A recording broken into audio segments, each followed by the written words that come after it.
good news ngayong hashtag LTE para sa bata. Ayon sa National Nutrition Council sa Cordillera, bumaba raw ang bilang ng mga kaso ng malnutrisyon sa mga batang 0 to 59 months old sa rehiyon. Ay, ang saya! Base po sa datos mula sa Operation Timbang Plus nitong 2023, nabawasan ang mga kaso ng kakulangan sa tangkad mula 7.49% noong 2022 hanggang 5.96% sa kasalukuyan. Nabibilang sa top 5 na lugar sa rehiyon na may mabababang timbang para sa kanilang height ang mga batang mula Abra, Apayao, Kalinga, Mountain Province at Benguet. Nako, nakababahala talaga yung malnutrisyon na no. Kaya bilang mga magulang, mahalagang tutukan natin ang wastong diet ng ating mga anak. At isang paraan para masiguro ito ay ang pagsahog ng gulay sa mga putahe. Pero paano nga ba kung sobrang pihika naman?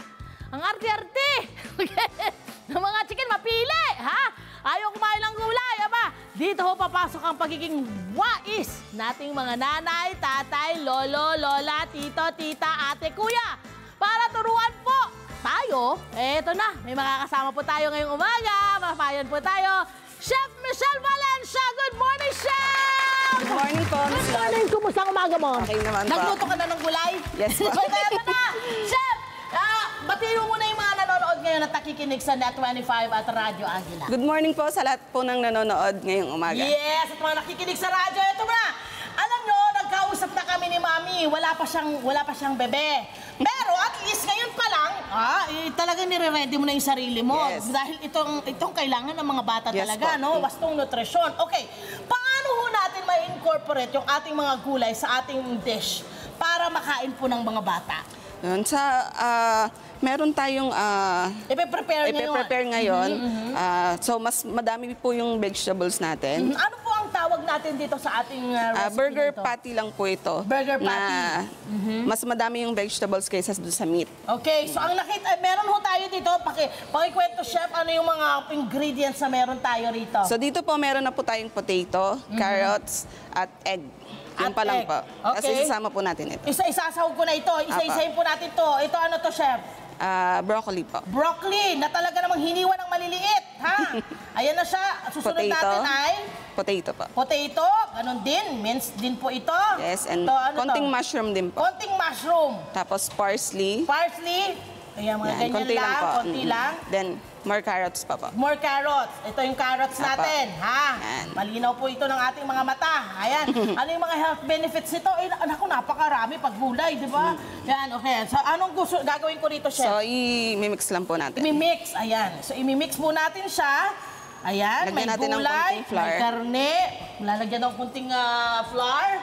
Bubuksan ko lang ang ating lutuan para mag-umpisa na po tayo ng ating pagluluto. Ayan. Yan. May flour. So ito pwede itong merienda, ulam, Yes. pangbaon ng mga anak ho ninyo.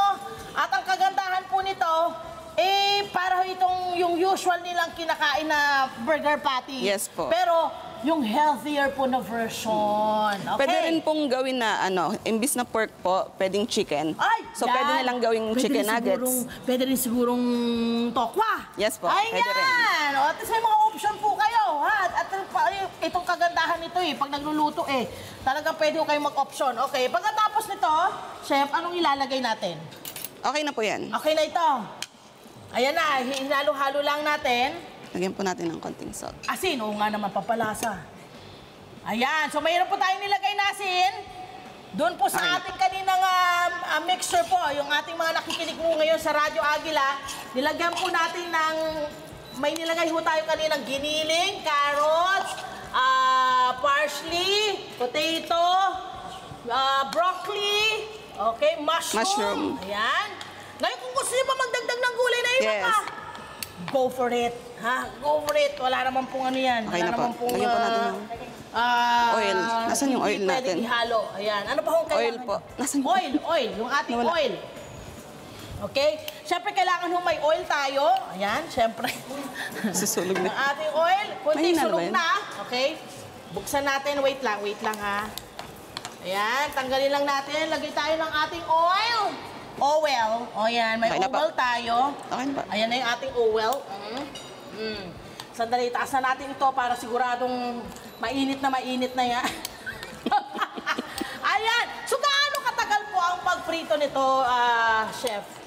Siguro po mga 5 Michelle. minutes lang po. 5 minutes? Ah. Pero depende po sa kung anong gusto nyong Kasi kung crispy depende or... sa kapal. Okay? Ayan. Nakatutulong daw sa magandang presentation kung makulay yung nakikita rin ng mga bata, maayos yung pagkakalagay. Pwede nyo i-shape to. Tama, pwede nyo i-shape na pa-heart. Ayan, pwede nyo gawa ng shape na iba-iba. O, diba? I think pwede na siya. Mataas na yan. O, ilalagay na po ni Chef. Ang kanyang ginamit lang, ha? Kutsara-kutsara lang. Pwede na. Ayun. Ayun. Tapos, lapad na ho niya doon. Ayan. Ipipipi niya po prines niya po ng konti yung ating patty habang piniprito. Ayan. At ito, parang kalahating kilo lang ito, no? Yes po. Oo, 500 grams kalahating lang kilo para makakagawa ka ng mga 3 hanggang 4 na patty, no? Burger patty. Magkano ang ganitong recipe, Chef? Magkano gagastusin natin? Nagre-range siya ng mga 300 to 350 siguro po. Oh, pwede na. Pwede na, di ba? Okay, ano pa ho yung mga ginagawa mong technique para ma-incorporate mo po yung mga gulay sa mga kinakain ng mga bata at para makain po talaga nila? Minsan, kung ano yung gusto nilang favorite food nila sa labas. So, ginagawan ko talaga ng version na ko merong gulay. May gulay. Ang bango! Naamoy niyo yun? Ang bango! Ang bango nun ah! Ang saya ng amoy! Ayan, o diba? Makikita nila ngayon, kasi pag naprito na yan, hindi naman na nila yan bubuting-tingin. Kasi ang alam nila, pag nilagay mo na yan dito sa burger na bun, hindi naman nila bubutingin, kakagatin na lang nila agad yan. Ha? So ayan, makikita nyo. Ilang minuto nga ulit yan? Mga 5 minutes, chef? Or 7? Mga 5 to 7 minutes. Oo, kasi may karne. Ha? Kailangan mo talaga yung Luto food po preparation talaga. natin. Maluto natin ang gusto, lalo na yung mga karne. Lalo na kung chicken ang gagamitin ho ninyo. Nako, alam mo na yung may salmonella, no? Yes. Kailangan talagang lutong-luto. Lahat ng preparation natin, kailangan mo nating lutuin para safe pong makain ng inyong pamilya. Ayan. Chef, ito, pwede ba itong i-prepare in advance? Halimbawa, itong inyong mixture? Yes po, pwede po natin siyang i-freeze. Wow. Pati na po siya. Okay. So, pag morning, pwede siyang i-prepare sa pambaon. Isuso mo na lang, ilalagay mo na lang sa ref, no? Yes, Galing po. ng freezer. Di ba freezer mo? Ayun na, tapos iso mo na lang para sa pagprito. At ito na po ang magiging itsura niya. Ayan. Chef, dito naman paano natin po ito ipiprepare? Paano Dito ko lang naman. yan, ha? Sige pa. Pahihinaan ko lang, Chef, kasi baka masunog. Ito na. Papakita na ko kayo ni Chef kung paano i-assemble itong ating burger. Ha? Nagamit po ang ating gulay. Okay? Chef, ayan na Wait po. lang. Meron po tayo dito.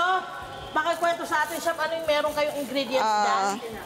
Burger buns po, tapos may lettuce po. Pwede din siyang lagyan ng cheese kung gusto ng mga bata. Ayan, kung gusto raw ng keso, pwede. Okay? Ayan na siya, ilalagay na ni Chef. Tapos lagyan din po natin ng egg. Ayan na siya, nilalagyan na po ng itlog. Yan. Yung itlog natin, bahala kayo. Pwedeng sunny side up, pwedeng kung gusto niyo yung scrambled, pwede rin. Pwede diba? rin. Ayan. Or kung gusto niyo rin po ng parang nilaga, tapos hiniwa-hiwa, tapos o di kaya hiniwa ng maliliit, pwede rin ho. Okay, Chef, yung isa pa, lalagyan pa ho natin. Ayan, para lang... Okay, ayan na siya.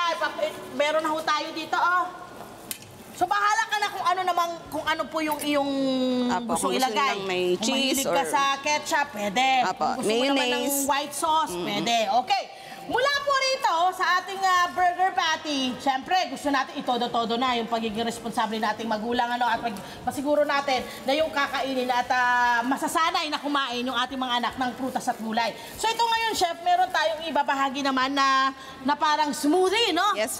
So meron po tayong banana, mangoes, ripe papaya, tsaka po haluan natin ng celery. Ayan, may celery. Ako, pampalasa din yung celery rin. At maraming vitamina at mineral na meron ang celery. May papaya pa. Okay, sige, Chef, ano po yung susunod po natin dyan?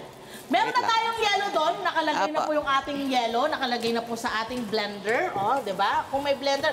Kung wala naman po blender, yung kaskasa ng yellow, yung panghalo-halo, yung mano-mano. Pwede yun. Pwede yun. Okay, meron po bang alternatibo sa ating celery kung sakasakali, chef? Pwede din pong parsley. Oo. Or Ayun, tomatoes. parsley, pwede rin. Pwede rin Pero po. dapat konti lang yun, ano? Konti lang po. Kasi alam nyo, matapang ang amoy ng parsley. O di kaya ng ano. Buti ka hindi yung isa, yung kinchay. Kinchay. Ano, matindi yun. O di ba, ayan na. So naluto na po yata yung ating ano, patty ha, ilalagay ko na doon. Ito, ilalagay ko na rito. O yan. Ha? Parang meron na naman mga natutuwa ngayon, ha? Mga natutuwa ngayon, ha? Ayan na. Okay na. So, nilalagay na ngayon ang lahat ng fruits po. Nakalagay po ngayon sa mga nakikinig po sa Radyo Agila. Nilagay po yung ating banana, mangga. Naku, ang sarap nito. Meron pong manggang, ito yung Pilipinong mangga, masarap yan eh. Ayan. Yan, Nilalagay na ngayon ang celery. Ayan na, nilagay kahit yung celery. konti lang po. Ayan, tapos lalagay po ng gatas. Ayan, lalagyan po ng gatas. Ay, nako. Ay, ang saya ng anak ninyo. Ha? Mukhang pwede itong araw-arawin. Ayan. Anong mga prutas pa ang pwede pang gawin ng ganyan? Pwede pang apple. Pwede din siyang haluan ng carrots. Ano pineapple, pwede rin, ano? Pineapple po. Pineapple, pear, pwede rin ho, di ba? Dito ka na po, chef. Halika rito, dito tayo. Ha? Kasi dito po yung ano, yung power of the, power of the people. Okay? Ayan na. Ha? Ay, naku naman! Umaandar eh! Ganda. Ayan. Siyempre, better kung ma-mix mo natin, ma-blend mo natin ng husto. Kasi pag may nakikita dyan yung mga bata. May nakita silang green or... Oh, di ba? Nag-aalangan na rin silang kumain eh. Ha? Ayan. So, pwede rin daw pineapple, apple, pear, strawberries. Strawberries. Oh, anything na... Actually, passion fruit is also good. Yes. Ha? Kung ano yung medyo mga mura-mura ng konti ng mga prutas, syempre sa mga budget-friendly natin dyan, alam niyo yung mga nakikita, may makamyas. Pwede po yan. Pwede po yung kamyas, ha? Vitamin C. Matindi po yun. Ayan, ay kita natin ngayon. Ay, sana hindi nasunog yung ating niluluto. Pasensya naman. Okay, eto na. Yung ating patty na isa pa. O, pak. Ayan. O, diba? At ito, pwede mong pagsabay-sabayin. Tingnan nyo nga. O, habang kayo nagpe-prepare at nagpiprito, make sure lang nakatabi nyo yung blender. Ha? Para nakikita nyo na kung ano po yung ayan, o. O, diba? Meron na tayo dito, o. Naku naman, maraming salamat, Mami Michelle. Pero may regalo kami sa inyo. Of course, kasi binigyan nyo po kami ng regalo. Hi! Sumala mga dyan na mga Kanet 25. This is Love and New Verbo. For more love, Tunipet, and Arafang updates, just click the subscribe button and follow us on our Net25 social media pages at Net25 TV and Net25 Entertainment Facebook. See ya. I love ya.